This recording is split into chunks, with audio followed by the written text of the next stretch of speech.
So we got a 5k lineup here with, you know, a lot of long-time regs. Moon to Star opens, Scarface 3 bets, not too big.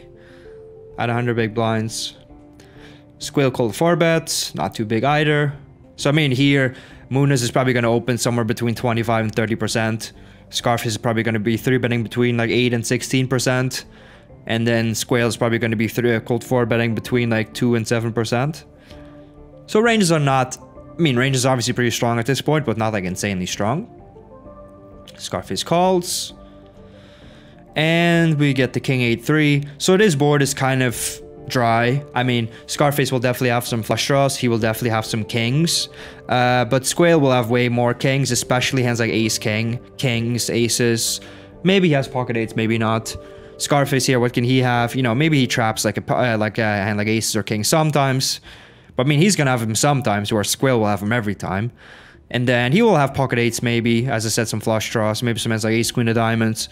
So Squa1 is just pushing a lot of equity on this board. So he's going to be betting very, very often here for a small sizing. Maybe even 100%. So this 3 is not really a relevant card. I mean, maybe Scarface has ace 3 suited, but probably not. So yeah, if Squa1 has, let's say, like ace king, his hand is looking pretty good, right? I mean, he just has to fear basically nothing. So he's gonna keep on betting. The board is not that wet. Yes, there's 2 flushes out there, but Scarface won't have an insane amount of them. And on the river, so there's 3.1k into 5.4 roughly behind. And Squa1 shoves. So what is he shoving with here? Probably something like ace king plus, preferably if he has a spade. So, you know, he blocks some of Scarface's king queen of spades hands, for instance. That will obviously snap call. So I mean, what are his bluffs here? He can have a hand like maybe ace queen or ace jack with a heart. Sorry, with a spade. That's a good hand to be bluffing with. You're basically blocking some of Scarface's bluffs. I mean, it's hard for Squa1 to get here with some kind of, you know, like 10-9 suited of, you know, of diamonds or something like that. So he's gonna probably have to bluff some ace highs here. Maybe he has a hand like queen jack of diamonds.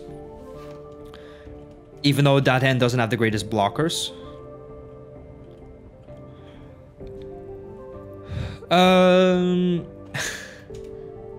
Wow, okay.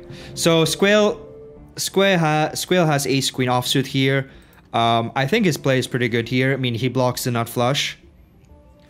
Having the queen of diamonds is not so good, but yeah. I think he's kind of... I mean, this hand is so good to be bluffing with that I like his play. Scarface... I mean, obviously Scarface doesn't lose. Scarface never loses. He has pocket sixes. This is a pretty ambitious play. The thing is, Scarface is a good enough player to know that this is an ambitious play, so this might be some type of exploit. So it's pretty sick call. I mean... The call to the 4-bet is pretty light, calling the flop is pretty light, calling the turn is very light, and calling the river is really light as well. So he must be thinking that Squa1 is overdoing this with, you know, hands like ace high or queen high. Squa1's play was a 9 out of 10. Scarface's play... I mean, on the surface it looks really bad, but he probably had some kind of read. I would say it's a 7 out of 10.